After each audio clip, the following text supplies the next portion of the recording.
दिल्ली स्फोट 10 नोव्हेंबरला झाला, मात्र दहशतवाद्यांचा प्लान भलताच होता। डॉक्टर दहशतवाद्यांना पुढच्या महिन्यात हा स्फोट घडवायचा होता। त्याची तारीखही ठरली होती, कुठे स्फोट करायचा ते सुद्धा ठरलं होतं। मात्र फरीदाबादमध्ये स्फोटकं पकडली गेली आणि दहशतवाद्यांनी त्यांचा प्लान बदलला। पाहूयात स्फोटाची तारीख कशी बदलली आणि दिल्ली नेमकी कशी हादरली। नोव्हेंबरला दिल्लीमध्ये स्फोट घडवण्यात आला।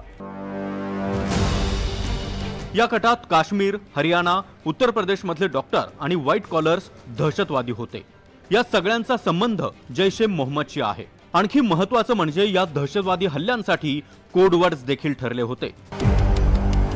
मेजवानीसाठी बिर्याणी तयार आहे, दावतसाठी बिर्याणी तयार आहे, शिपमेंट आणि पॅकेज असे शब्द देखील वापरण्यात आले होते। मेजवानी म्हणजे स्फोट किंवा हल्ला, बिर्याणी म्हणजे स्फोटक पदार्थ। मेजवानीसाठी बिर्याणी तयार आहे याचा अर्थ हल्ल्यासाठी स्फोटक तयार आहेत। डॉक्टर शाहीनने हा मेसेज 13 जुलै 2025 ला पाठवला होता। त्यानंतर हा चॅट बॉक्स वापरला गेला नाही। स्फोटकांसाठी शिपमेंट हा शब्दही वापरण्यात आलाय।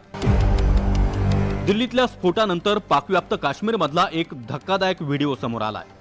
पाकव्याप्त काश्मीरमध्ये दहशतवाद्यांनी जल्लोष केल्याचा हा व्हिडिओ आहे।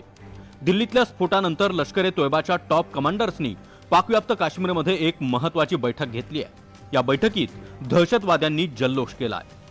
या व्हिडिओमध्ये लष्करचे टॉप कमांडर फुलांचा वर्षाव करताना दिसतायत। दहशतवाद्यांनी एकमेकांना हार घालून स्वागत केलंय।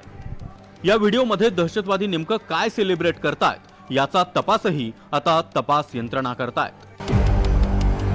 पाकव्याप्त काश्मीरमधल्या कोटलीमध्ये दहशतवाद्यांची एक बैठक झाली। या बैठकीमध्ये लष्कर ए तोयबाचे टॉप लीडर अब्दुल रऊफ आणि रिझवान हनीफ होते। रिझवान हनीफ हा दोन मोठ्या दहशतवादी संघटनांना जोडणारा दुवा आहे। हनीफ हा लष्करच्या पीओके युनिटचा उपप्रमुख आहे। तो लष्कर ए तोयबा आणि जैश ए मोहम्मद मधला दुवा आहे। तसंच हनीफची हिलाल उल हक ब्रिगेड या नावाची दहशतवादी संघटना आहे। The brigade people's anti fascist front या नावानं काम करतं। पहलगाम हल्ल्यातला दहशतवादी हबीब ताहिर याचाही रिझवान हनीफशी संबंध होता। हा दहशतवादी हल्ला का झाला? या दहशतवादी हल्ल्यामुळे काश्मीर वेगळे होणार आहे का? या दहशतवादी हल्ल्यामुळे दिल्ली वेगळी होणार आहे का? या दहशतवादी हल्ल्यामुळे भारताचे तुकडे होणार आहेत का? उत्तर आहे अजिबात नाही।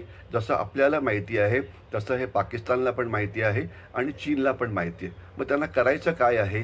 त्यांना मुख्य जे करायचं आहे अशा परिस्थितीमध्ये त्यांना भारतामध्ये अस्वस्थता निर्माण करून, भीती निर्माण करून भारताची जी आर्थिक प्रगती होते आहे ती थांबवण्याचा प्रयत्न करायचा आहे।